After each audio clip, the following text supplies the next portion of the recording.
Hello दोस्तों, कैसे हो आप सब लोग। दोस्तों, आपके सामने रेलवे की वैकेंसी आ चुकी है। ठीक है, आरआरबी एनटीपीसी ग्रेजुएशन लेवल की वैकेंसी आई है। इससे पहले पिछले साल आपकी वापस ये भर्ती आई थी। ठीक है, जो पूरा प्रोसेस होने में आपके जो प्री है, मेंस है, उनका प्रोसीजर चल रहा है। ठीक है, अब है टाइपिंग की डेट आ जाएगी। तो दोस्तों, आपके सामने एक वापस सुनहरा मौका है। आपके सामने वापस आरआरबी एनटीपीसी ग्रेजुएशन लेवल की वैकेंसी आ चुकी है। ठीक है, अप्रोक्सीमेटली 5,500 के आसपास की वैकेंसी आई है। ठीक है, तो दोस्तों, जो भी पिछली बार वैकेंसी से अप्लाई करे हो और रह गए हो प्री में या मेंस में, ठीक है, तो दोस्तों वो वापस इसमें अप्लाई कर सकते हैं। और जो स्टूडेंट फ्रेशर है कंपटीशन में या रेलवे की पहली बार वैकेंसी दे रहे हैं, तो उनके पास भी ये सुनहरा मौका है। तो दोस्तों, इस नोटिफिकेशन में जो भी मेन मुद्दे हैं, जो भी मेन सब्जेक्ट है, आपको जो जानने की जरूरत है, वो सारी चीजें मैं आपको बतलाऊंगा। सबसे पहले वैकेंसी कितनी आई है, ठीक है, और उनमें कौन कौन सी नंबर ऑफ पोस्ट रहने वाली है, नाम क्या है, साथ में उसकी एलिजिबिलिटी क्या है, एज का क्या क्राइटेरिया रहने वाला है, साथ में जो एग्जाम पैटर्न है वो क्या रहने वाला है। ठीक है, और pre mains typing DV medical, इन सभी के बारे में पॉइंट टू पॉइंट सारी चीजें मैं आपको बतलाता चलूंगा। आपको कहीं पे भी अगर कोई दिक्कत हो, कोई कंफ्यूजन हो, आप कमेंट बॉक्स में कमेंट कर दीजिएगा। आपका जो जवाब है आपको जो हमारी टीम है वो आपको दे देगी। तो दोस्तों, ज्यादा देर करते ना हुए शुरुआत करते हैं इस नोटिफिकेशन की।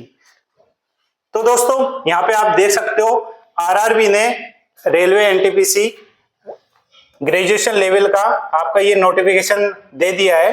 ठीक है, यहाँ पे आप देख सकते हो ये आपका 6th नोटिफिकेशन है 2025 का। ठीक है, यानी 2025 के साल में आपका ये 6ठा नोटिफिकेशन है आरआरबी एनटीपीसी ग्रेजुएशन लेवल।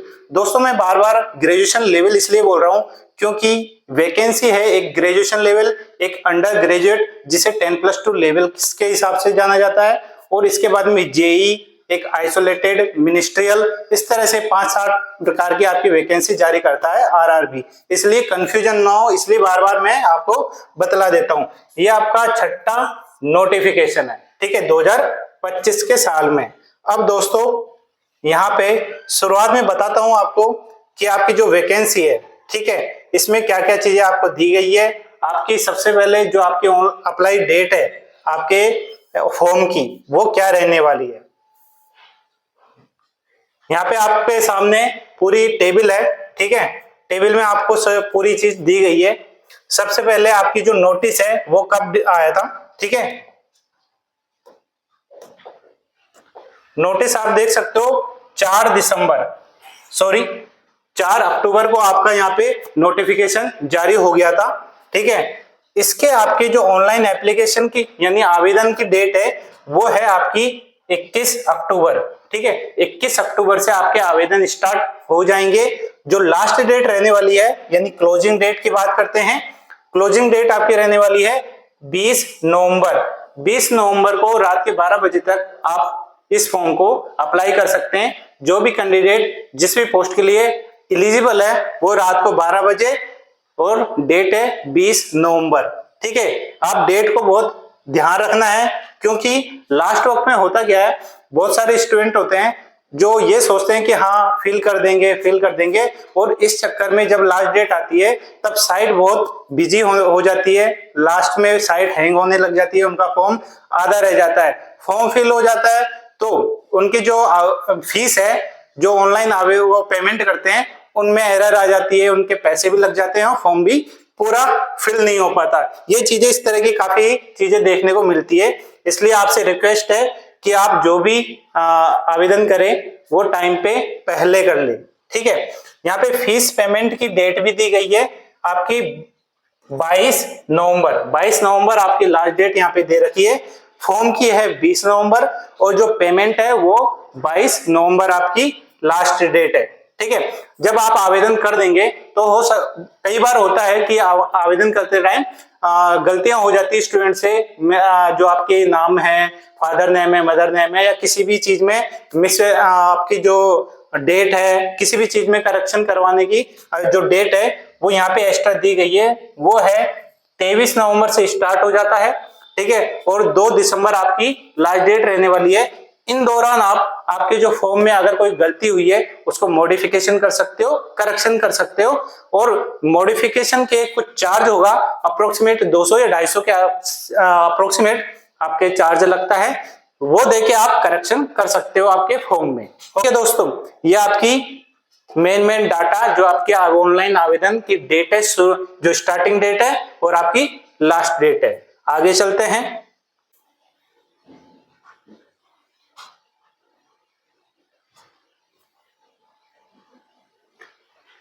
यहाँ पे दोस्तों आपके सामने एक टेबल दिखाई दे रही है, इसमें आपके जो आपकी नोटिफिकेशन है ग्रेजुएशन लेवल में, उसमें आपके कौन कौन सी पोस्ट आई है उनका नाम दिया गया है, ठीक है, और साथ में आपके जो पोस्ट है, ठीक है, उनकी जो बेसिक पे वो क्या रहने वाली है, उस बेसिक पे के अकॉर्डिंग ही जो पोस्ट है उसकी सैलरी होती है, साथ में उनका जो मेडिकल स्टैंडर्ड है, ठीक है, वो क्या रहने वाला है। हर पोस्ट का मेडिकल स्टैंडर्ड अलग होता है और उसी मेडिकल स्टैंडर्ड के अकॉर्डिंग जो कैंडिडेट है उनका सिलेक्शन होता है, ठीक है। इसके बाद में एज का क्राइटेरिया आ जाता है, ठीक है, और उनसे रिलेटेड जो नंबर ऑफ वैकेंसी है, जो पोस्ट है, वो डाटा दिया गया है, ठीक है। ये आपके सामने ये डाटा है, इनमें से भी 2 डाटा है जो बहुत महत्वपूर्ण है आपको जानने के लिए, ठीक है।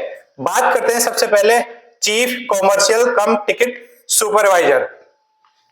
ये आपकी पोस्ट है, इसकी पे लेवल 6th रहने वाली है, ठीक है, और बेसिक पे आपकी 35,400 रहने वाली है। मेडिकल स्टैंडर्ड की बात करते हैं तो B2 है, ठीक है, B2 आपका यहाँ पे मेडिकल स्टैंडर्ड है। एज का क्राइटेरिया आप देख सकते हो सभी पोस्टों के लिए सेम है, ठीक है। और टोटल वैकेंसी की बात करते हैं चीफ कॉमर्शियल कम टिकट सुपरवाइजर की, तो टोटल है आपकी पोस्ट 161, ठीक है। अब दोस्तों चाहे इसमें 6 तरह की पोस्ट दी गई है आपके, ठीक है, सभी में 2 ही चीजें इंपॉर्टेंट रखती है आपको जानने के लिए। एक आपका मेडिकल स्टैंडर्ड, ठीक है, आपका मेडिकल स्टैंडर्ड और आपकी यहाँ पे एज, ठीक है, 2 ही चीजें जो आपको ध्यान रखनी है, ठीक है, क्योंकि हर पोस्ट का मेडिकल स्टैंडर्ड होता है, ठीक है। और अगर आपने मान लो आपने अप्लाई करा किसके लिए, एक तो ट्रैफिक असिस्टेंट के लिए और एक स्टेशन मास्टर के लिए, ठीक है।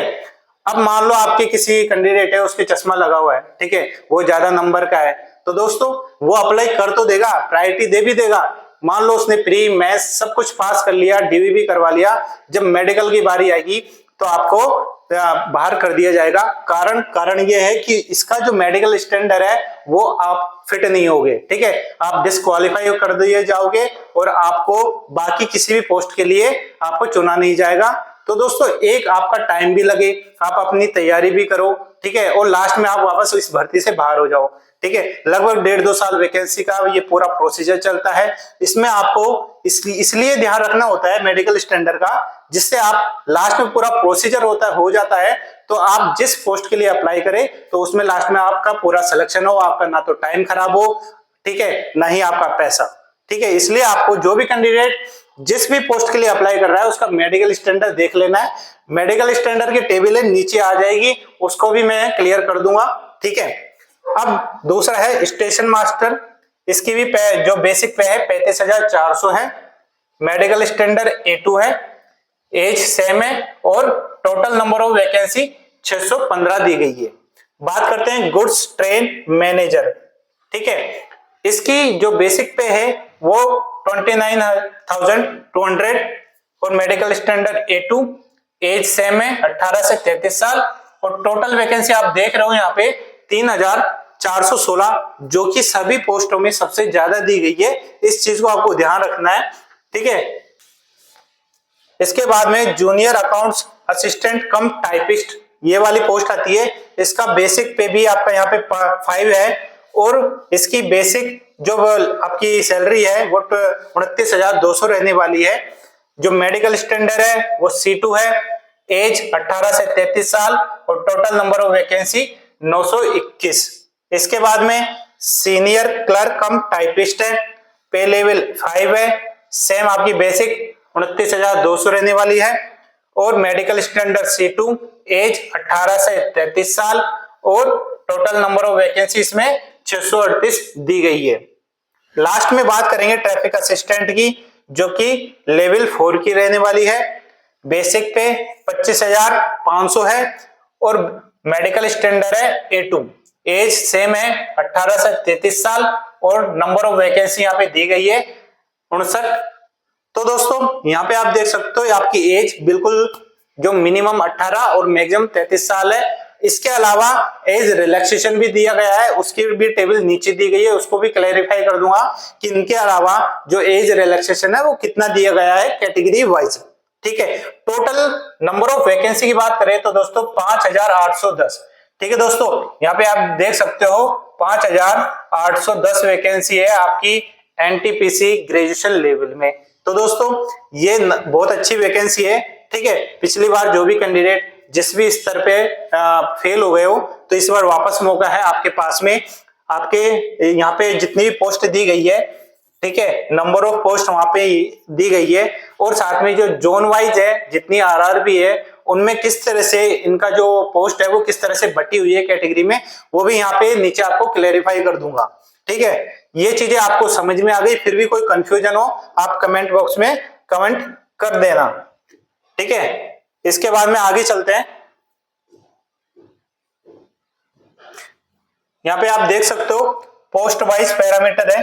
ठीक है, जो मैंने अभी कहा कि आपको नीचे टेबल दी गई है, पोस्ट वाइज जो पैरामीटर है आपकी किस पोस्ट के लिए क्या क्वालिफिकेशन है, ठीक है, और कितनी आरआरबी है, ठीक है, उनमें कितनी वैकेंसी आपकी कैटेगरी वाइज दी गई है, वो सारी चीजें आपको यहाँ पे देखने को मिल जाएगी। ठीक है, साथ में यहाँ पे देख सकते हो selection of RRB and preference for post. ठीक है, जैसा मैंने बोला था आपको प्रेफरेंस ये बिल्कुल सोच समझ के यहाँ पे फिल करनी है। ठीक है, आपकी जो भी मेडिकल स्टैंडर्ड हो उस तरह से आपको सोच समझ के अपनी प्रायोरिटी रखनी है।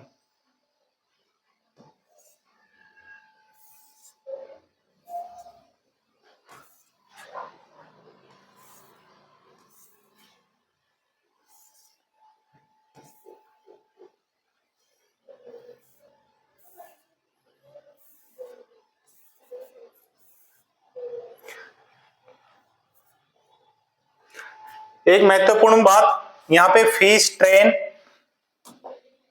एक चीज जो आपको जानने के लिए जरूरत है वो है फीस ट्रेन ट्रेवल फैसिलिटी। ठीक है दोस्तों, अब दोस्तों ये एक फैसिलिटी है जो कि आपके फ्री स्लीपर क्लास की होती है। किन के लिए उपलब्ध होती है?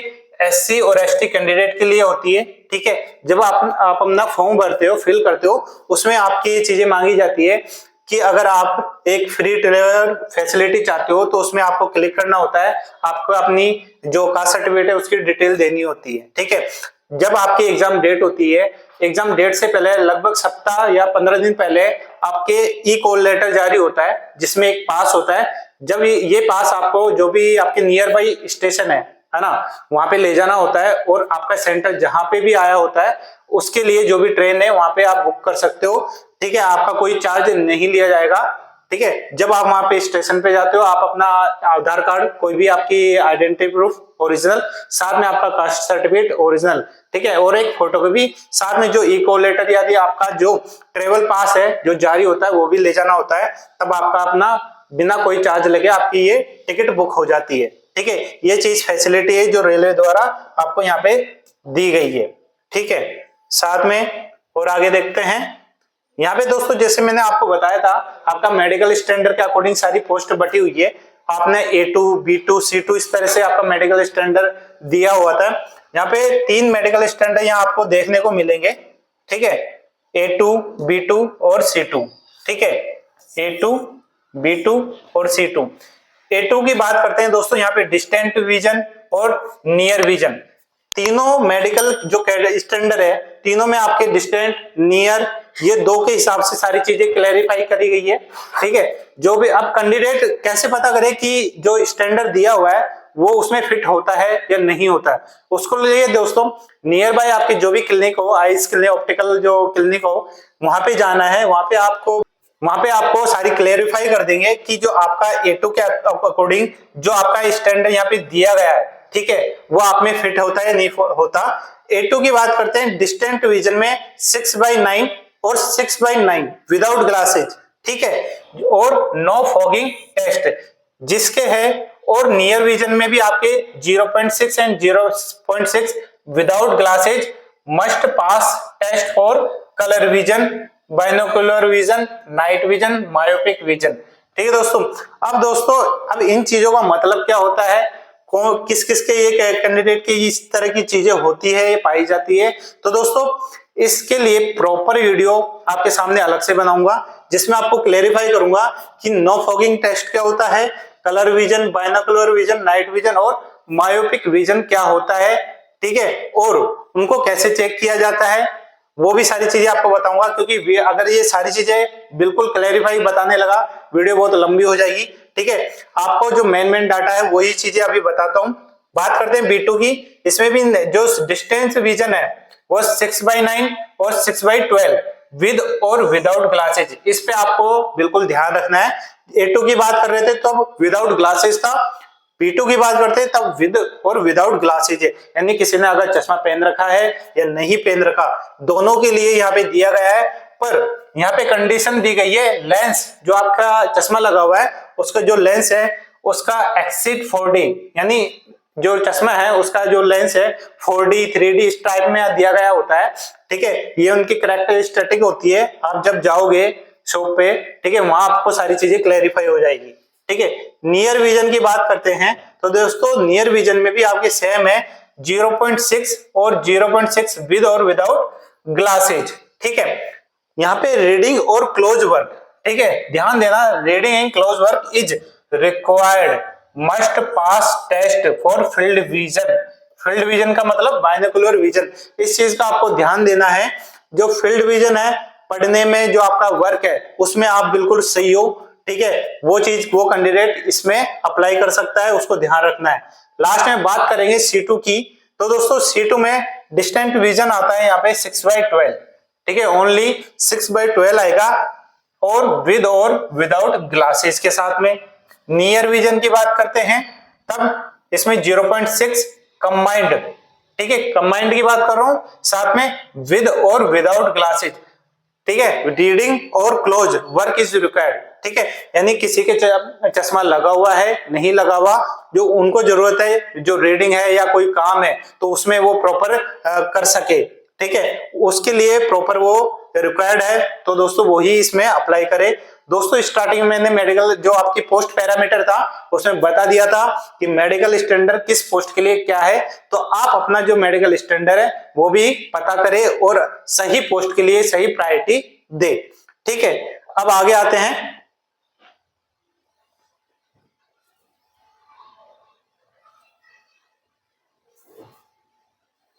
आगे दोस्तों यहाँ पे एज की बात करते हैं। एज मैंने बता ही दिया था 18 से 33 साल है। ठीक है, मिनिमम 18 और मैक्सिमम 33। एज रिलैक्सेशन पे आते हैं। ठीक है, क्योंकि कई कैंडिडेट है जिनकी एज हो जाती है तो उनके लिए एज रिलैक्सेशन को क्लैरिफाई करना बहुत जरूरी होता है। ठीक है, एज रिलैक्सेशन में आपको क्लैरिफाई करता हूँ। बात करते हैं कैंडिडेट है अगर SC ST कैंडिडेट है तो उन्हें 5 साल की छूट दी गई है। ठीक है, यानी 33 साल तक तो मैक्सिमम एज थी, साथ में इनको रिलैक्सेशन मिलता है 5 साल का। ठीक है, अगर कैंडिडेट OBC है नॉन क्रीमी लेयर में, ठीक है, उन्हें 3 साल की छूट मिलती है। वहीं पे अगर कोई एक्स सर्विसमैन कैंडिडेट है, अब एक्स सर्विसमैन में भी दोस्तों यहाँ पे कैटेगरी बटी हुई है UR EWS, उन्हें 3 साल की, OBC नॉन क्रीमी लेयर में 6 साल की, SC ST है तो उन्हें 8 साल की। इस तरह से आपको छूट देखने को मिलेगी। बात करते हैं person with benchmark disability PWBD, आप जानते ही होंगे, जिसमें भी कैटेगरी वाइज आपको रिलैक्सेशन देखने को मिलता है। UR और EWS में 10 साल का, OBC नॉन क्रीमी लेयर में 13 साल का, ठीक है, और SC ST में 15 साल का। ठीक है, आपको ये छूटें मिलती है। तो दोस्तों 33 साल आपकी मैक्सिमम एज है, उसके बाद में ये आपको छूटें देखने को मिलती है। ठीक है, और भी यहाँ पे छूट देखने को मिलेगी आपको। ठीक है, ये आप देख सकते हो, ये आपकी अलग अलग कैंडिडेट है, अलग अलग सेक्टर में आपकी यहाँ पे छूट दी गई है। तो दोस्तों जो भी कैंडिडेट जिस भी सेक्टर में बिलोंग करता है वो अपनी कैटेगरी के अकॉर्डिंग छूट देख सकता है कि कितनी छूट एक्स्ट्रा आपको दी गई है। ठीक है,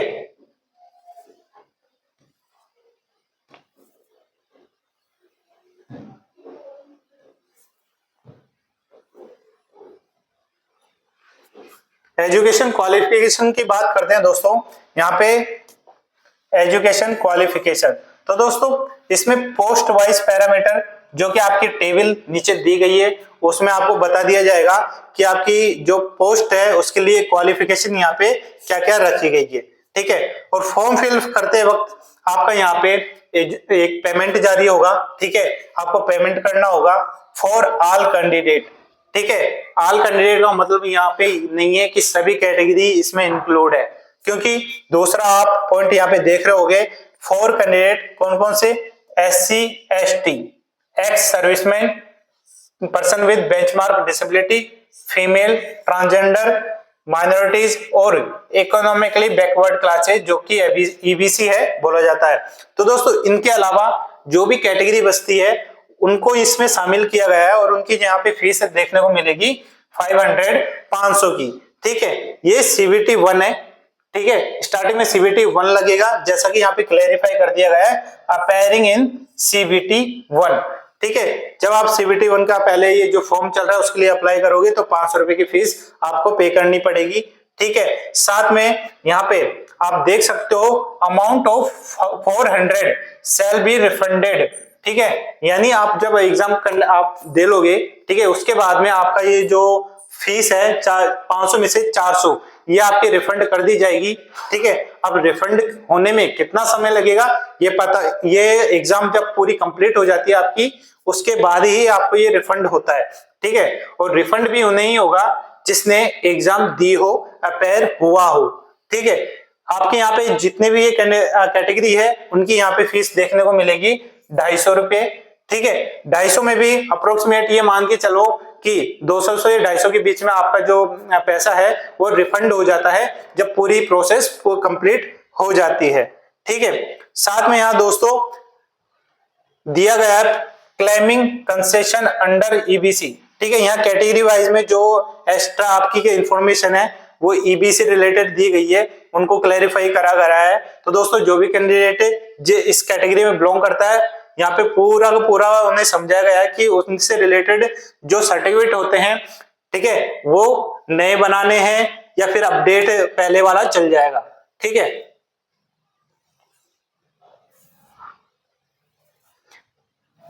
जैसा कि मैंने बताया आपको रिफंड वाला, ठीक है, रिफंड फॉर एग्जामिनेशन फीस, ठीक है। यानी जो भी कैंडिडेट CBT 1 में अपीयर होगा, ठीक है, उसी को ही पैसा वापस रिफंड होगा, ठीक है। आप जब अपना फॉर्म फिल करें उसमें आपका यहाँ पे बैंक, ठीक है, account holder name, account number और IFSC कोड होता है वो फिल करना होता है, ठीक है। ये डिटेल आप करेक्ट फिल करोगे तो ही आपका जो रिफंड है वो आपको मिल जाएगा, ठीक है। इसके बाद में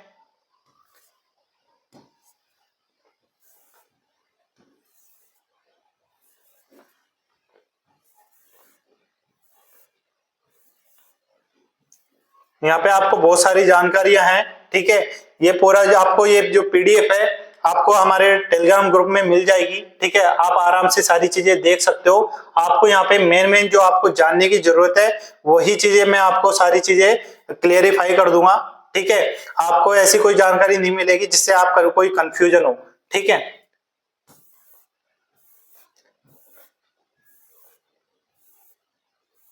यहाँ पे बात आती है रिक्वायरमेंट प्रोसेस पे, ठीक है। रिक्वायरमेंट प्रोसेस यहाँ पे दिया गया ओनली 1, ठीक है, only 1 online application through official website जो कि RRB की है। इसका मतलब साफ है आप सिर्फ एक ही बार ऑनलाइन आवेदन कर सकते हो, ठीक है। उसी में ही आपको प्रायोरिटी देनी होगी कि आप किस पोस्ट के लिए अप्लाई कर रहे हो। फिर उस तरह से आप, जैसे मैंने स्टार्टिंग बताया कि आपकी जो मेडिकल स्टैंडर्ड के है उसके अकॉर्डिंग आपकी जो पोस्ट है वो देनी है, उसी के हिसाब से आपका यहाँ पे सारी चीज लगेगी, ठीक है। यहाँ पे देख सकते हो आपका जो CBT 1 है, ठीक है, CBT 1 के बाद में सेकंड CBT लगेगा, क्लैरिफाई हो गया, ठीक है। यानी आपका CBT 1 लगेगा, उसके बाद में CBT 2 लगेगा, ओके। उसके बाद में कई पोस्ट है, जैसे 6 पोस्ट है, 6 पोस्ट में से कुछ पोस्टों में आपको computer based typing skill test CBTST बोला जाता है वो लगेगा। इसके अलावा एक टेस्ट है CBAT यानी कंप्यूटर बेस्ड एप्टीट्यूड टेस्ट, किसमें होगा आपका एक स्टेशन मास्टर और या ट्रैफिक असिस्टेंट, इन दो पोस्ट में आपका ये एप्टीट्यूड टेस्ट लगेगा। बाकी दो पोस्ट है जिनमें आपका ये टाइपिंग स्किल टेस्ट लगेगा। इनकी भी प्रो जो जानकारी है आपको यहाँ पे क्लेरिफाई हो जाएगी।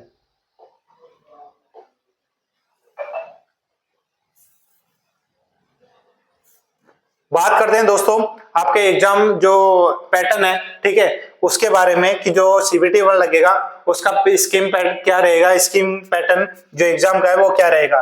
एग्जाम ड्यूरेशन यानी आपकी जो एग्जाम है उसके लिए आपको कितना टाइम दिया जाएगा। टोटल यहाँ पे 90 मिनट का टाइम दिया गया है, यानी 1.5 घंटे का समय आपको मिलेगा, ठीक है। इसमें आपके 3 सब्जेक्ट आपको देखने को मिल रही है। पहली है जनरल अवेयरनेस, मैथमेटिक्स और general intelligence and reasoning. 3 subject मात्र आपको यहाँ पे CBT 1 में देखने को मिलेगी। जीके की बात करते हैं यानी जनरल अवेयरनेस की, इसके 40 क्वेश्चन आएंगे। वहीं पे मैथमेटिक्स के 30 question, general intelligence and reasoning के 30 क्वेश्चन, तीनों को मिलाते हैं तो टोटल जो नंबर ऑफ क्वेश्चन है वो 100 हो जाते हैं और 100 क्वेश्चन के लिए आपको 1.5 घंटे का समय दिया जाएगा, ठीक है। बात आती है नेगेटिव मार्किंग की, तो दोस्तों यहाँ पे आप साफ देख सकते हो 1/3 आपकी यहाँ पे नेगेटिव मार्किंग रहेगी और आपके 100 क्वेश्चन 1.5 घंटे के लिए रहेंगे, ठीक है। अब दोस्तों आपको CBT 1 का जो एग्जाम पैटर्न है वो क्लेरिफाई हो गया है। एक क्वेश्चन 1 मार्क्स का रहने वाला है, 100 क्वेश्चन हो जाएंगे 100 मार्क्स के, ठीक है। ये आपका CBT 1 है। नेगेटिव मार्किंग मैंने बताई दी है, ठीक है। और जैसा कि आपको पता है जो भी नए कैंडिडेट है उनको क्लेरिफाई कर देता हूं, और जो पुराने कैंडिडेट है उनको पता होता है कि जो रेलवे की एग्जाम है वो बहुत सारी शिफ्ट में लगती है, ठीक है।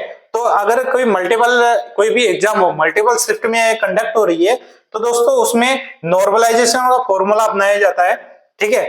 नॉर्मलाइजेशन से होता क्या है कि जो भी जितनी भी शिफ्ट है, किसी में पेपर हार्ड आता है, इजी आता है, तो सभी शिफ्टों को सेम मिला के आपका नॉर्मलाइजेशन स्कोर तैयार किया जाता है, ठीक है। नॉर्मलाइजेशन स्कोर CBT 1 का नॉर्मलाइजेशन स्कोर तैयार होता है, उसी के आधार पे आपका रिजल्ट है वो तैयार होता है, ठीक है। आपके जो शॉर्टलिस्टिंग है वो नॉर्मलाइजेशन स्कोर के बेस पे ही तैयार होती है और उसी के आधार पर जो मेरिट होती है, मेरिट में जो भी कैंडिडेट जिनका भी नाम आता है वो अपीयर होते हैं CBT 2 के लिए, ठीक है। CBT 2 के लिए जो भी अपीयर होंगे तो उनके रोल नंबर है वो जारी कर दिए जाएंगे RRB की तरफ से, ठीक है। यहाँ पे आप देख सकते हो आपका सिलेबस है, यानी आपके 3 सब्जेक्ट जनरल अवेयरनेस, मैथमेटिक्स और रीजनिंग, तीनों का यहाँ पे है पूरा जो टॉपिक वाइज है क्लेरिफाई कर दिया गया है, ठीक है। यहाँ पे आप देख सकते हो मैथमेटिक्स, ठीक है। यहाँ पे मैथमेटिक्स है, मैथमेटिक्स में कौन कौन से टॉपिक आएंगे वो क्लेरिफाई करा हुआ है, ठीक है। Second general intelligence and reasoning, आम भाषा में रीजनिंग बोल दिया जाता है, उनके सारे टॉपिक दिए गए हुए हैं, ठीक है। फिर थर्ड आता है जनरल अवेयरनेस, ठीक है। जनरल अवेयरनेस में ये सारी चीजें आपकी है, इसमें साफ बोल दिया अप टू 10th CBSE के लिए बोला, यानी आपकी 10वीं क्लास तक जो CBSE का पैटर्न है, ठीक है, उसी के हिसाब से यहाँ पे आपकी चीजें पूछ ली जाएगी, ठीक है।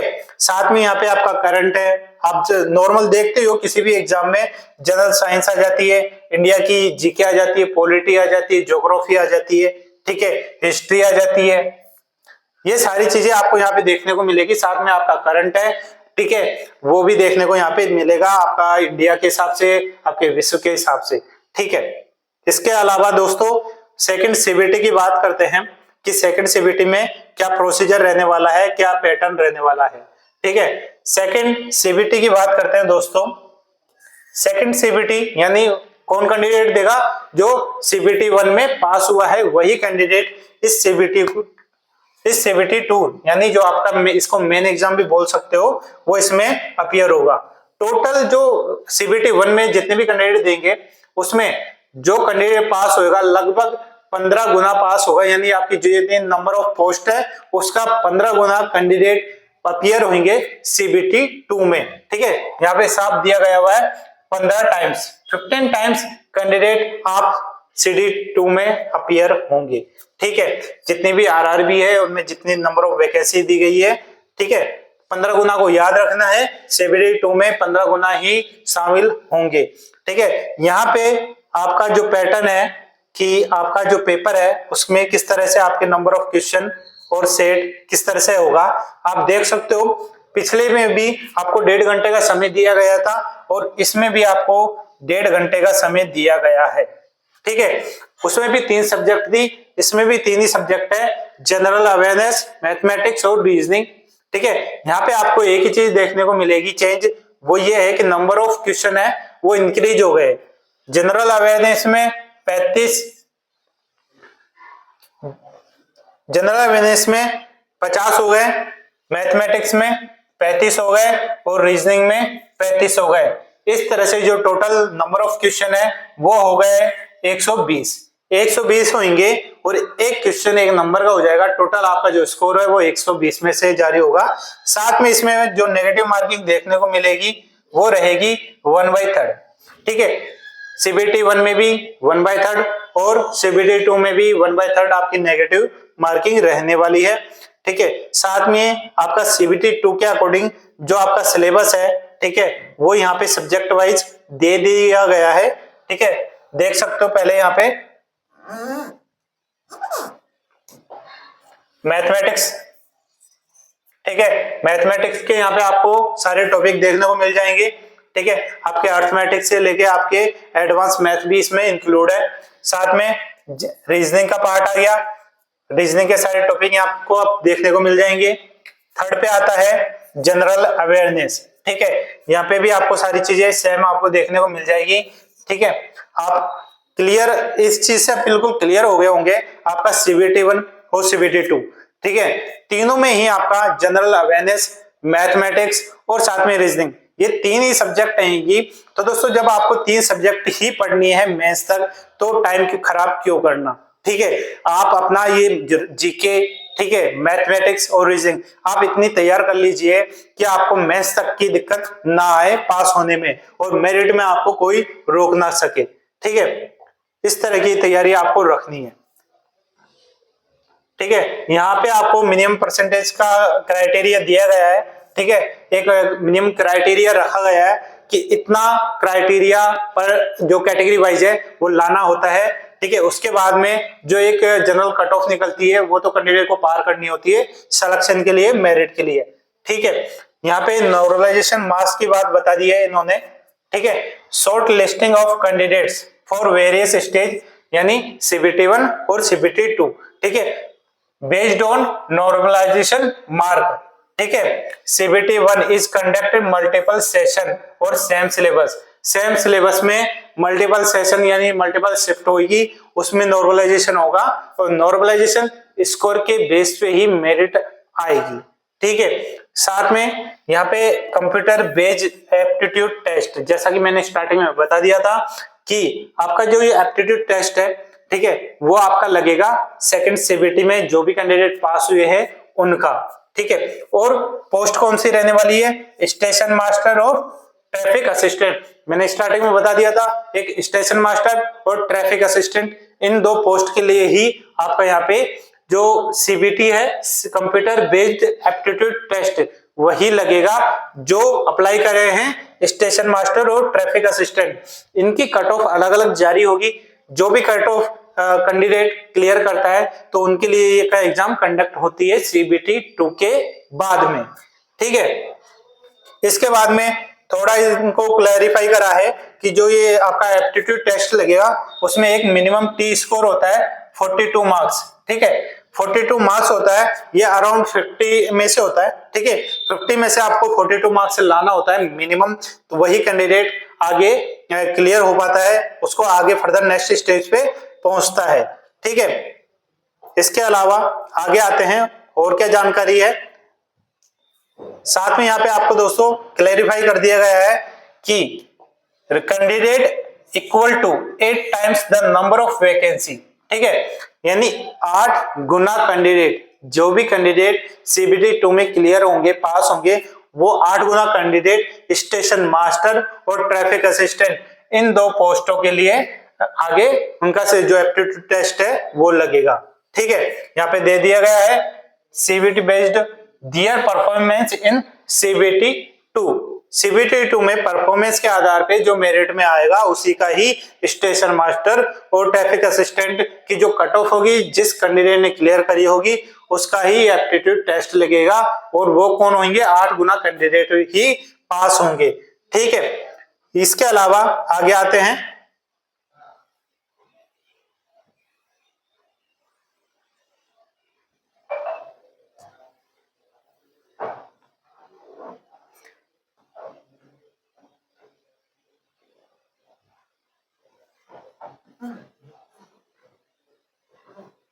यहाँ पे दोस्तों और चीजें क्लियर करी है इन्होंने, computer based typing skill test. ठीक है, इससे पहले मैंने बताया था एप्टीट्यूड टेस्ट, अब आया है टाइपिंग स्किल टेस्ट। इसमें आपको और क्लियर हो जाएगा कि आपकी जो टाइपिंग स्किल टेस्ट है वो किन पोस्टों के लिए होगी। ठीक है, पोस्ट का नाम यहाँ पे है senior clerk cum typist, second है junior accounts assistant cum typist. ठीक है, इन 2 पोस्ट के लिए जो भी कैंडिडेट कट ऑफ को क्लियर करेगा उन्हीं का यही यहाँ पे टाइपिंग का स्किल टेस्ट लगेगा।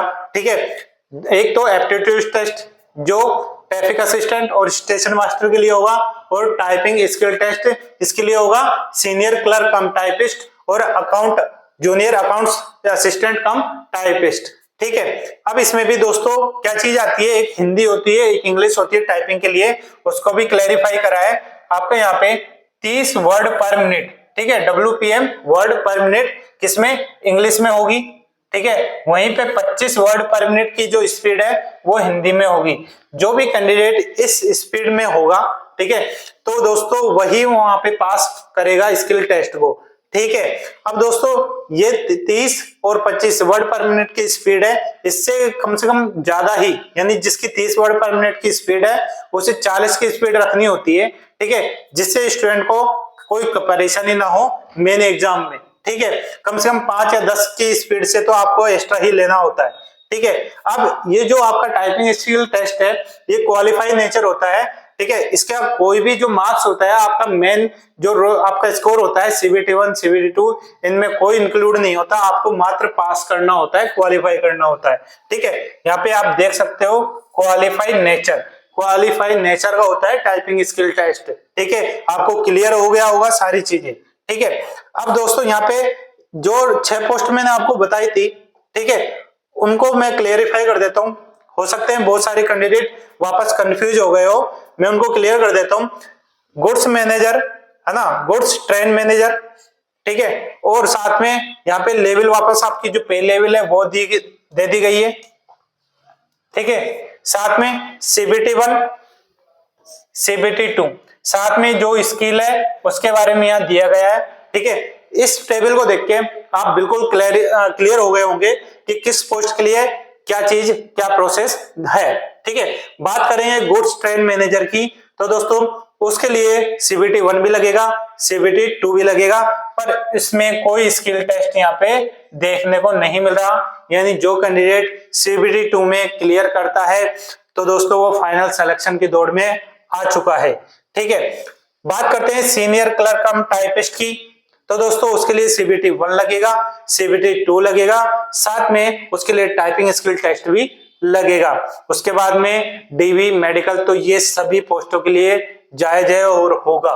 ठीक है, बात करते हैं next junior account assistant cum typist, तो उसके लिए CBT 1 भी लगेगा CBT 2 भी लगेगा, साथ में टाइपिंग स्किल टेस्ट भी लगेगा। ठीक है, यानी 2 पोस्ट है आपकी सीनियर क्लर्क कम टाइपिस्ट और junior account assistant cum typist, इनके लिए आपकी जो टाइपिंग है वो लगेगी। तो दोस्तों जो भी इस पोस्ट के लिए अप्लाई कर रहे हैं या प्रायोरिटी में रख रहे हैं तो वो अपनी टाइपिंग है वो पहले ही तैयार कर दे। ठीक है, यानी अगर वो टाइपिंग उन्हें नहीं आती तो वो टाइपिंग अभी से ही तैयार थोड़ी थोड़ी करने लग जाए, जिससे मेन एग्जाम तक आप उसमें बिल्कुल अच्छे हो जाए, निपुण हो जाए। बात करेंगे नेक्स्ट चीफ कॉमर्शियल कम टिकट सुपरवाइजर, जिसकी पे लेवल सबसे ज्यादा है 6th।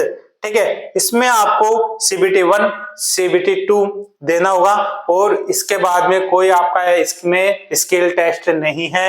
यानी जो कैंडिडेट मात्र CBT 1 CBT 2 क्लियर कर लेगा वो लास्ट फाइनल की दौड़ में आ जाएगा। इसके बाद में स्टेशन मास्टर की बात करते हैं, ठीक है। इसका पे लेवल भी आपका यहाँ पे 6th रहने वाला है। आपको क्लियर कर देता हूं, ये आपकी जो पे लेवल 6 है वो 4200 पे ग्रेड पे रहती है। आपको 4200 पे ग्रेड सुनते ही क्लियर हो गया होगा। जो जानते हैं वो अच्छी तरह समझ गए होंगे कि 4200 पे ग्रेड पे अगर किसी की पोस्ट है तो दोस्तों अप्रोक्सीमेट बता रहा हूं 70 के आसपास उसकी सैलरी बनेगी महीने की। ठीक है, सारे अलाउंस ऐड करके। ठीक है, लास्ट में ट्रैफिक असिस्टेंट की बात करते हैं। पे लेवल 4 है, उसके लिए CBT 1 भी लगेगा, CBT 2 भी लगेगा, साथ में यहाँ पे कंप्यूटर बेस्ड एप्टीट्यूड टेस्ट, आपका एक स्टेशन मास्टर और एक आपका यहाँ पे ट्रैफिक असिस्टेंट, दोनों के लिए यहाँ पे एप्टीट्यूड टेस्ट लगेगा। ठीक है, आपको सारी चीजें क्लियर हो गई अब तक तो कि आपका जो पेपर है वो किस तरह से कंडक्ट होगा।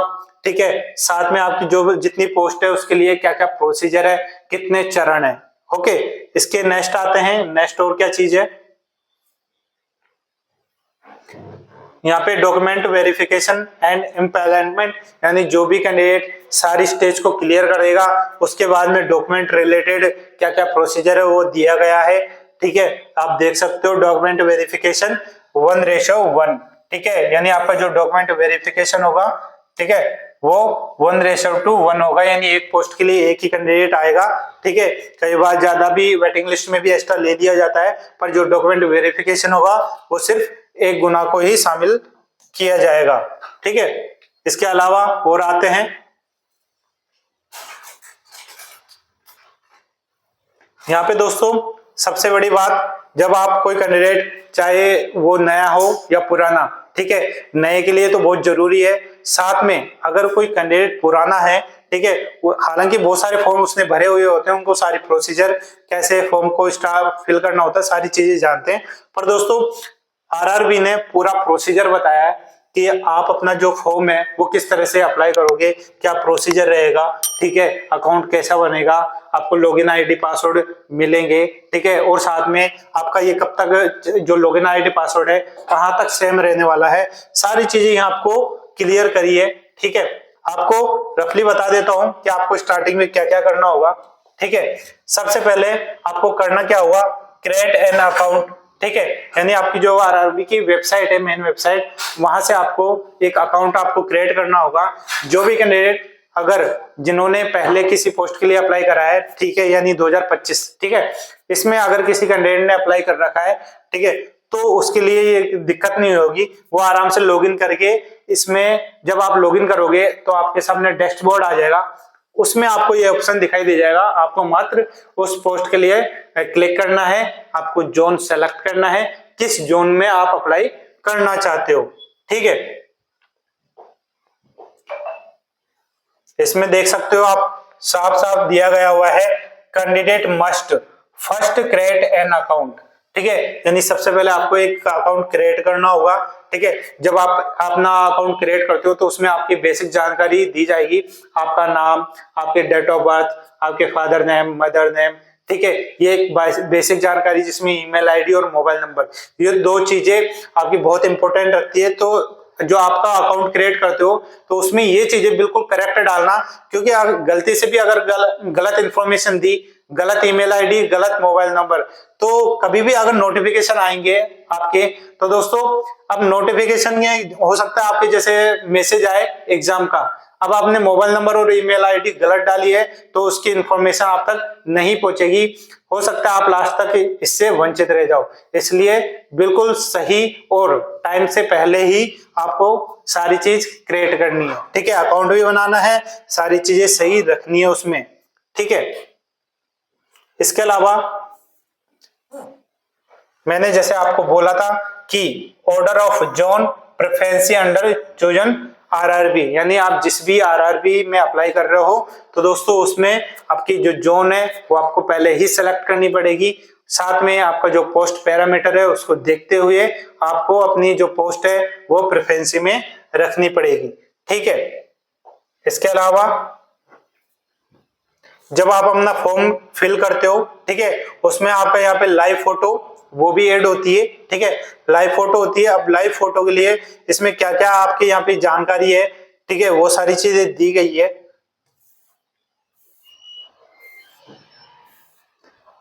मैंडेटरी स्कैन डॉक्यूमेंट्स, ठीक है, यानी आपका वहां पे क्या क्या जो डॉक्यूमेंट है वो स्कैन होंगे। आपका यहाँ पे देख सकते हो, अगर कैंडिडेट है SC ST से तो दोस्तों उसका यहाँ पे कास्ट सर्टिफिकेट है वो ऐड होता है, क्योंकि कैंडिडेट अगर जो फीस ट्रेवलिंग पास है वो लेना चाहता है, ठीक है, तो उसको यहाँ पे जो अपना कास्ट सर्टिफिकेट है वो अपलोड करना होगा, उसकी जानकारी देनी होगी, ठीक है।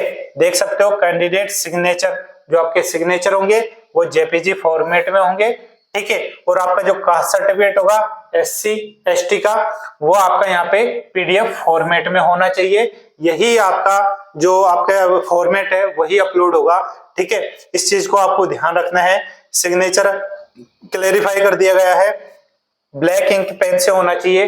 कई कैंडिडेट होते हैं क्योंकि नॉर्मली बहुत सारी एग्जाम में जो ब्लू इंक से होता है वो मान लेते हैं, पर इसने स्पेसिफिकेशन दे दिया गया है कि आपका जो ब्लैक पेन है उसी से ही आपके साइन होनी चाहिए, वही आपकी स्कैन कॉपी उसमें अपलोड होगी, जो कि व्हाइट पेपर होगा, ठीक है। इसको आपको बहुत ध्यान रखना है, ऐसा नहीं करना है कि आपको जो ब्लू इंक है उससे साइन करा हुआ अपलोड कर दे, ठीक है। हो जाता है कभी कभार वो एक्सेप्ट कर ले, पर अगर दोस्तों आप डिस्क्वालीफाई होते हो इस कारण, तो एक तो आपका टाइम खराब जाएगा, आपका पैसा भी खराब जाएगा। तो दोस्तों वैकेंसी बहुत टाइम बाद में आती है, ठीक है, और उसमें भी इस सिली मिस्टेक से अगर आप अपने जो पोस्ट है अपनी एग्जाम है उससे वंचित रहते हो तो ये आपके लिए बहुत खराब होगा, ठीक है। सिग्नेचर है उसकी साइज यहाँ पे क्लैरिफाई कर दी गई है, 30 KB से लेके 49 KB 49 KB के बीच में आपकी जो सिग्नेचर की फाइल है JPG फॉर्मेट में वो रहनी चाहिए, ठीक है। साथ में आपके यहाँ पे ब्लॉक लेटर में नहीं होना चाहिए, कैपिटल लेटर में आपकी जो साइन है वो नहीं होनी चाहिए, ठीक है। इसके अलावा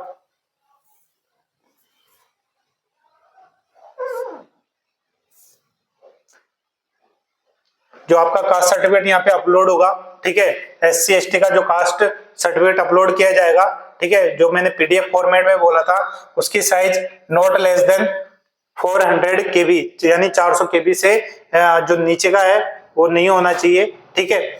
इसके बाद में एक्स्ट्रा इंफॉर्मेशन जो अलग कैटेगरी होती है, ठीक है, उनमें ये दी गई है, वो कैंडिडेट अब आराम से इस PDF को ओपन करके देख सकते हैं, ठीक है। हाँ, इसके अलावा जो और जानकारी है वो बताता चलता हूँ आपको मैं।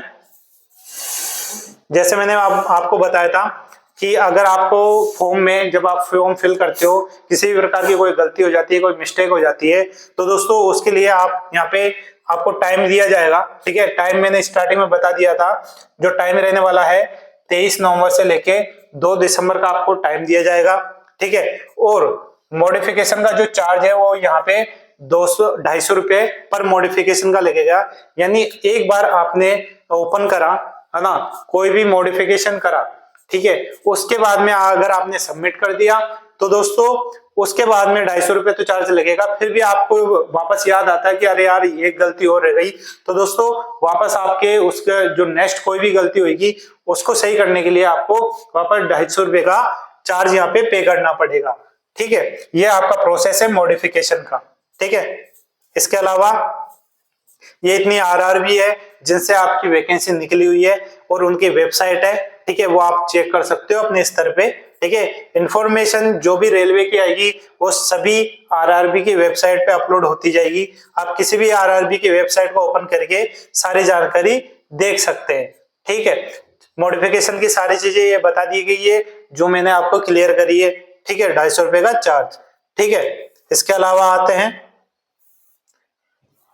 मैंने जैसे बोला आपको आपका एग्जाम से पहले आपका ई-कॉल लेटर एडमिट कार्ड जारी होगा, एक तो आपका फी ट्रेवल वाला, ठीक है, उसके बाद में आपका जो भी CBT 1 लगेगा, CBT 2 लगेगा, एप्टीट्यूड टेस्ट लगेगा या टाइपिंग स्किल टेस्ट लगेगा, सभी के लिए आपका कम से कम एग्जाम से 1 वीक पहले आपको एडमिट कार्ड जारी कर दिया जाएगा। इसके लिए आपको ईमेल के माध्यम से, SMS के माध्यम से सारी जानकारी आपको अवगत करा दी जाएगी, ठीक है। यहाँ पे क्लियरिफाई कर दिया गया है कम से कम 10 डेज इन एडवांस, यानी 10 दिन पहले आपको सारी चीजें बता दी जाएगी, ठीक है। फीस ट्रेवल फैसिलिटी आपको क्लियर कर दी है, ठीक है। Verification of original documents and format of certificate, ये आपकी जरूरत पड़ेगी कब, जब आप CBT1, CBT2, एप्टीट्यूड टेस्ट और टाइपिंग स्किल टेस्ट, साथ में आपका लास्ट DV और मेडिकल, इन दौरान आपका ये सारी जो प्रोसेस है डॉक्यूमेंट्स की वो रहेगी। जब आपसे ये सारी प्रोसेस हो जाएगी उसके बाद में मैं ये सारी डॉक्यूमेंट प्रोसेस वो सारी क्लैरिफाई करूंगा कि क्या क्या जरूरत आपको पड़ेगी DV के टाइम पे। ठीक है, आगे आते हैं।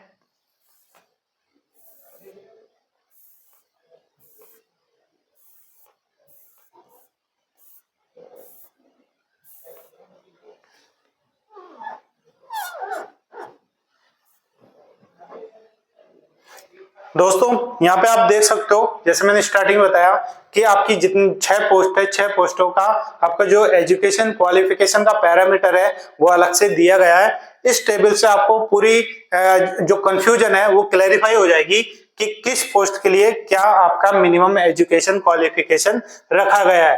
ठीक है, बात करेंगे स्टार्टिंग में चीफ कॉमर्शियल कम टिकट सुपरवाइजर। ठीक है, इसमें आपका कॉमर्शियल टिकट सुपरवाइजर वाली है पोस्ट। ठीक है, इसमें आपका जो पे लेवल है वो बता दिया, बेसिक पे वो भी बता दिया, मेडिकल स्टैंडर्ड वो भी बता दिया। साथ में यहाँ पे जो एजुकेशन क्वालिफिकेशन है उसी के बारे में बात करेंगे। इसमें मात्र आपकी यहाँ पे डिग्री मांगी गई है। ठीक है, मात्र डिग्री मांगी गई है, कोई परसेंटेज नहीं मांगी गई, कोई क्राइटेरिया नहीं है। तो जो भी कैंडिडेट डिग्री पास है, BA, MA, BCA, MCA, वो कैंडिडेट इसमें अप्लाई कर सकता है। बात करते हैं स्टेशन मास्टर की। ठीक है, उसके लिए भी मात्र डिग्री की आवश्यकता है। इसके अलावा गुड्स ट्रेन मैनेजर, इसके लिए भी मात्र डिग्री की आवश्यकता है। ठीक है, और इसके बाद में junior accounts assistant cum typist, ठीक है, इसके लिए भी मात्र डिग्री की आवश्यकता है। पर क्योंकि ये जो मैंने स्टार्टिंग बता दिया कि एप्टीट्यूड टेस्ट लगेगा और टाइपिंग स्किल टेस्ट लगेगा, क्योंकि स्टेशन मास्टर है उसके लिए एप्टीट्यूड टेस्ट लगेगा। ठीक है, उसकी तैयारी बाद में हो जाती है। पर जो junior account assistant cum typist और सीनियर क्लर्क कम टाइपिस्ट, इनके लिए आपको टाइपिंग स्किल की आना जरूरी है, कंप्यूटर की नॉलेज होना जरूरी है। तो दोस्तों यहाँ पे क्लैरिफाई कर दिया गया है कि आपको टाइपिंग प्रोफिशिएंसी होनी चाहिए हिंदी और इंग्लिश में। ठीक है, कंप्यूटर इज एसेंशियल। ठीक है, पहले ही क्लेरिफाई करा है, तो दोस्तों पहले ही देख लेना है आपको जो एजुकेशन क्वालिफिकेशन है वो आप में है तो ही आप प्रायोरिटी पे रखें, अन्यथा आप दूसरी पोस्ट पे प्रायोरिटी पे रखें। ठीक है, सीनियर क्लर्क टाइपिस्ट, उसके लिए भी आपको हिंदी इंग्लिश की टाइपिंग आना जरूरी है, कंप्यूटर की नॉलेज होना जरूरी है, साथ में आपके पास में डिग्री होनी चाहिए। लास्ट बात करते हैं ट्रैफिक असिस्टेंट की। ठीक है, ट्रैफिक असिस्टेंट में भी आपको मात्र डिग्री की आवश्यकता है। ठीक है, अब दोस्तों देख सकते हो क्योंकि पोस्ट का नाम जो आपकी पोस्ट है वो NTPC अंडर ग्रेजुएट नहीं है, ग्रेजुएशन लेवल है। ग्रेजुएशन लेवल का मामला सीधे सा है कि ओनली ग्रेजुएशन मांगेंगे। ठीक है, और साथ में पोस्ट के अकॉर्डिंग जो अन्य क्वालिफिकेशन है वो भी साथ में दी गई है। ठीक है, यानी डिग्री तो है, साथ में आपकी अदर जो क्वालिफिकेशन है हिंदी इंग्लिश की नॉलेज होना, टाइपिंग की, साथ में कंप्यूटर की जानकारी होना। तो दोस्तों 6 पोस्ट का पूरा क्लैरिफाई कर दिया गया है मैंने। ठीक है, अब कोई भी कैंडिडेट के लिए जरूरी क्या होता है कि कौन सी पोस्ट है, उसके लिए क्वालिफिकेशन क्या है, एजुकेशन क्वालिफिकेशन। तो दोस्तों क्लैरिफाई कर दिया गया है। अब स्टूडेंट के जो माइंड में कंफ्यूजन है वो भी दूर हो गया है। अब आगे दोस्तों देखते हैं और क्या चीजें दी गई है इसमें। ठीक है, अब जैसे मैंने स्टार्टिंग में बताया था पोस्ट पैरामीटर RRB के जितनी भी RRB है उनमें। ठीक है, अब सबसे पहले इसमें अहमदाबाद, अजमेर, ऐसे कई RRB है वो इंक्लूड होंगे। मैं सारी चीजें क्योंकि अलग अलग पूरी कैटेगरी है इतनी, आप देख सकते हो, सारी चीजें क्लैरिफाई बाद में करूंगा। आपको टोटल नंबर ऑफ वैकेंसी बताता चलता हूँ जिससे आपको एक आइडिया हो जाएगा रफली कि किस कैटेगरी में कितनी पोस्ट दी गई है। ठीक है, बात करेंगे कॉमर्शियल चीफ कॉमर्शियल कम टिकट सुपरवाइजर में। ठीक है, आपका अहमदाबाद जोन है। ठीक है, अहमदाबाद से निकली है वैकेंसी। ठीक है, अहमदाबाद में जब भी अगर आप जोन सेलेक्ट करोगे स्टार्टिंग में तो आपको इसी तरीके से वैकेंसी देखनी है आपकी कैटेगरी की। ठीक है, कि किस पोस्ट की कितनी कैटेगरी आपकी आई है, उसी हिसाब से आपको जोन सेलेक्ट करना है।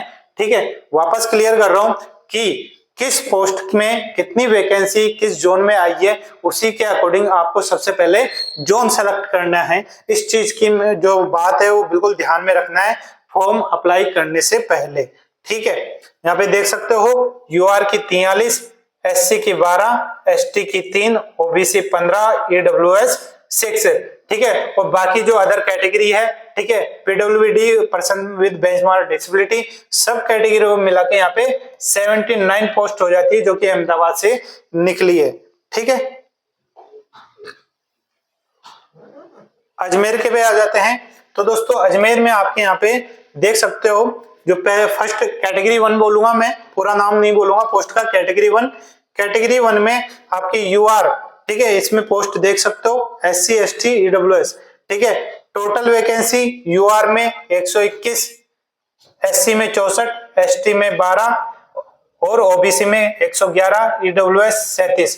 टोटल इस तरह से 345 वैकेंसी यहाँ पे देखने को मिलेगी अजमेर वाले जोन में। ठीक है, नेक्स्ट आते हैं बेंगलोर। बेंगलोर जोन की बात करते हैं दोस्तों। बेंगलोर जोन में यूआर की बात करते हैं। यूआर में 115 की वैकेंसी, एससी में 32, एसटी में 17, ओबीसी में 47 और ईडब्ल्यूएस में 30। टोटल जो नंबर ऑफ वैकेंसी है वो 241 यहाँ पे आई है। कौन से जोन में? बेंगलोर वाले जोन में। ठीक है, इसके बाद में भोपाल वाली बात करते हैं। भोपाल में यहाँ पे आपको देखने को मिलेगा टोटल वैकेंसी है वो 342 है। ठीक है, 342 है। कैटेगरी यूआर की बात करते हैं 151, एससी की 60, एसटी की 27, ओबीसी 106 और ईडब्ल्यूएस 38। इस तरह से टोटल वैकेंसी आपके 382 हो गई है। ठीक है, इसके अलावा भुवनेश्वर में आप देख सकते हो टोटल वैकेंसी 231 है और कैटेगरी वाइज वैकेंसी आप अपना देख सकते हो। वीडियो को पॉज करके भी आप अपनी कैटेगरी की जो वैकेंसी है पोस्ट वाइज वो देख सकते हो कि कौन सी पोस्ट की वैकेंसी इसमें है या नहीं। वीडियो को पॉज कर सकते हो, कोई दिक्कत नहीं है। पॉज करके आप अपनी वैकेंसी है कैटेगरी वाइज में वो देख सकते हो। ठीक है, बिलासपुर की बात करते हैं दोस्तों। बिलासपुर में आपकी जो टोटल वैकेंसी है वो 864 देखने को मिल रही है। अब तक सबसे ज्यादा वैकेंसी अभी में 864 ही आई है। इसके अलावा और देख लेते हैं। ठीक है, चंडीगढ़ की बात करते हैं दोस्तों। चंडीगढ़ में आपके यहाँ पे 199 पोस्ट देखने को मिलेगी टोटल। ठीक है, इसके अलावा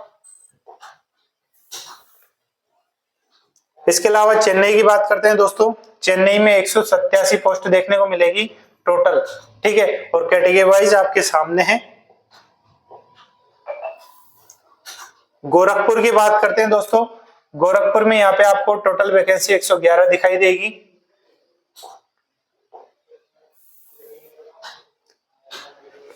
गुवाहाटी की बात करते हैं। गुवाहाटी में मात्र आपकी 56 वैकेंसी आपको देखने को मिलेगी। सबसे कम वैकेंसी अब तक यही है।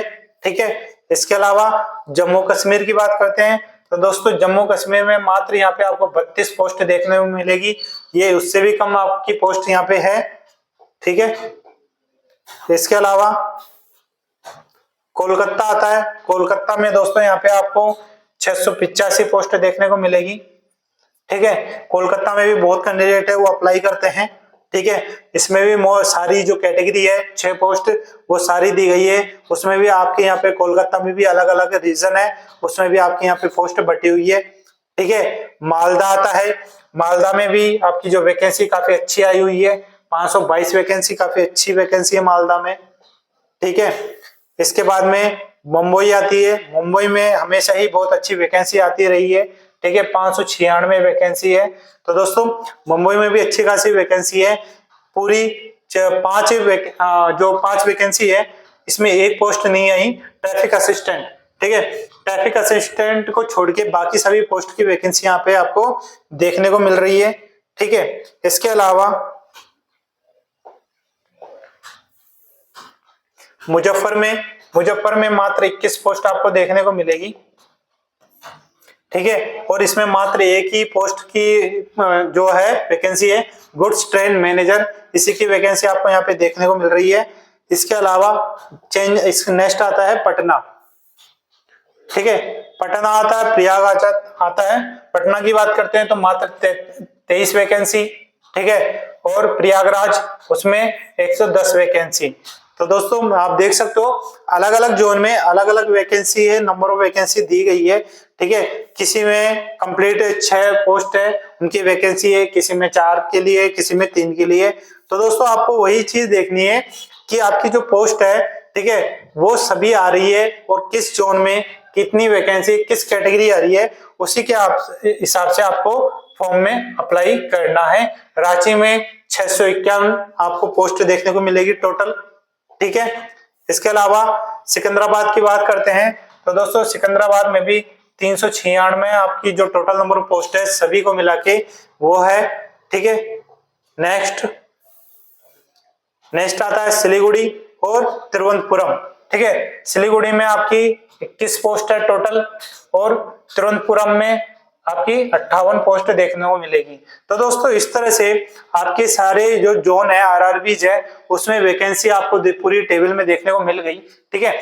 आप पूरी जो वैकेंसी है कैटेगरी के अकॉर्डिंग वीडियो को पॉज कर सकते हो, देख सकते हो, ठीक है। और जो इसकी पीडीएफ है वो हमारे टेलीग्राम ग्रुप में भी आपको मिल जाएगी, उसकी आप निश्चिंत रहिए, ठीक है। और पहले बता रहा हूं, सबसे पहले आपको जोन सेलेक्ट करना है। जोन सेलेक्ट कैसे करोगे, वो आपको देखना है किस जोन में आपकी किस कैटेगरी की और किस पोस्ट की पोस्ट है, कम है, ज्यादा है, ठीक है। साथ में आपका मेडिकल स्टैंडर्ड के अकॉर्डिंग कौन सी पोस्ट के लिए आप प्रायोरिटी पे रखते हो वो भी आपको देखना है, उसी के आधार पे आप अपना जोन सेलेक्ट करना है। तो दोस्तों टोटल जो नंबर ऑफ वैकेंसी है वो 5810 वैकेंसी। तो दोस्तों 5810 वैकेंसी आपकी आरआरबी एनटीपीसी ग्रेजुएशन लेवल में आई है। दोस्तों वैकेंसी कभी कम आ जाती है, कभी ज्यादा आ जाती है, ठीक है दोस्तों। पर मुद्दा यह है कि वैकेंसी रेगुलर आ रही है, ठीक है। आपके लिए फायदे की बात यह है कि वैकेंसी रेगुलर आ रही है। हो सकता है CBT 1 CBT 2 आप क्लियर कर दो और कहीं स्टेज पे आप फेल हो जाओ, तो दोस्तों हर नेक्स्ट 2 साल से रेगुलर वैकेंसी आ रही है। इस चीज को तो आप बिल्कुल आपके प्लस पॉइंट में जाता है कि आपको बिल्कुल वेट नहीं करना पड़ रहा कि वैकेंसी कब आएगी रेलवे की। एक टाइम था तो सब बोलते थे कब आएगी कब आएगी, अब दोस्तों 2 साल से रेगुलर हर कैटेगरी की पोस्ट आ रही है, चाहे से वो ग्रेजुएशन लेवल हो या फिर अंडर ग्रेजुएट हो या फिर JN की हो या फिर मेडिकल डिपार्टमेंट वाली हो, ठीक है। साथ में स्टेनो, सब तरह की वैकेंसी आपको यहाँ पे रेगुलर 2 साल से देखने को मिल रही है, ठीक है। यहाँ पे आपको ये सारे फॉर्मेट है, ये जब आपका डीबी होगा, ठीक है, वो आपको यहाँ पे जरूरत पड़ेगी, ठीक है। चाहे आपका मेडिकल रिलेटेड हो, कास्ट सर्टिफिकेट रिलेटेड हो या फिर NOC हो, ठीक है, सभी तरह के यहाँ पे फॉर्मेट आपके दिए गए हैं, ठीक है। जब आपका डीबी होगा तो डीबी के टाइम पे ये सारे सर्टिफिकेट आपको बहुत काम आएंगे, ठीक है। इसलिए नोटिफिकेशन आप अपने पास रखिएगा, जब आप डीबी के लिए तैयार हो तो ये सारी जरूरत आपके पास रहे, आपको इधर उधर भागने की जरूरत ना पड़े, ठीक है दोस्तों। अब इसके अलावा सारी चीजें और मैंने क्लियर कर दी है, फिर भी देख लेते हैं और इंफॉर्मेशन अगर दी गई है इसमें तो वो भी क्लियर कर लेते हैं। तो दोस्तों सारी चीजें यहाँ पे आपको मैंने क्लियर कर ली है, ठीक है दोस्तों। इस चीज से आप निश्चिंत रहिए कि कोई चीज आपसे इस जो नोटिफिकेशन है उसमें छूट गई है, ठीक है। यहाँ पे वापस मैं क्लियर कर देता हूं आपको कि जो आपका ऑनलाइन आवेदन है वो 21 अक्टूबर से स्टार्ट हो जाएगा, 21 अक्टूबर 2025, ठीक है, 21 अक्टूबर 2025 और लास्ट डेट है 20 नवंबर 2025, ठीक है। और मॉडिफिकेशन का टाइम यहाँ पे आपको 23 नवंबर से लेके 2 दिसंबर के बीच में मिलेगा मॉडिफिकेशन का, ये आपकी इंपॉर्टेंट डेट है, ठीक है। तो दोस्तों सारे नोटिफिकेशन में जो भी कंप्लीट इंफॉर्मेशन थी, बेसिक जानकारी थी, वो मैंने आपको साथ साझा करी है, ठीक है। अब जो कैंडिडेट चाहे वो न्यू हो या फिर पहले से एग्जाम दिए गए हो, सबको आपको पता चल गया होगा कि इस नोटिफिकेशन में आपके लिए क्या क्या जानकारी थी। तो दोस्तों आपसे यही अनुरोध है, जो भी कैंडिडेट जिसमें मेडिकल स्टैंडर्ड, ठीक है, और साथ में कौन से जोन में आपकी कैटेगरी की कितनी पोस्ट है, ठीक है, और किस पोस्ट के लिए आप आवेदन कर रहे हो उसको देखते ही आवेदन करें, उसके आधार पे ही आप अपना जोन सेलेक्ट करें, ठीक है दोस्तों, उसी आधार पे आप अपना सिलेक्शन पाओगे। टाइम ले लीजिएगा, जल्दबाजी मत करिएगा और लास्ट डेट से पहले अप्लाई करिएगा तो आप फायदे में रहोगे। ठीक है दोस्तों, सारा नोटिफिकेशन हो चुका है। फिर भी अगर कोई कैंडिडेट को किसी भी तरह की कोई तकलीफ है, कोई कंफ्यूजन है, किसी भी पॉइंट्स रिलेटेड, वो कमेंट बॉक्स में कमेंट कर सकते हैं, उसका जवाब हमारी जो टीम है आपको टाइम पे दे देगी। ठीक है, और साथ में ऐसे ही वीडियो देखने के लिए आप हमेशा हमारे चैनल से जुड़े रहिएगा। मिलता हूं एक नए नोटिफिकेशन के साथ में, और आपको और बता देता हूं जो नया एक नेक्स्ट जो नोटिफिकेशन का जो मैं बताने वाला हूं वो भी आपका आरआरबी का रहने वाला है।